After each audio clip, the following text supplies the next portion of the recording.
মুশতাক, আমাকে তুমি আদর করে কি বলে ডাকো বলো? হুররম। হুররম। আর তখন তুমি আমাকে কি বলে ডাকো?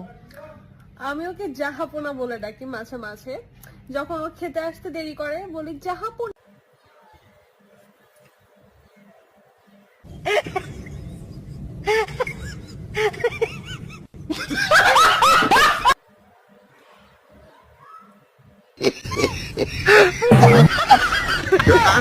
Ow, ow, ow.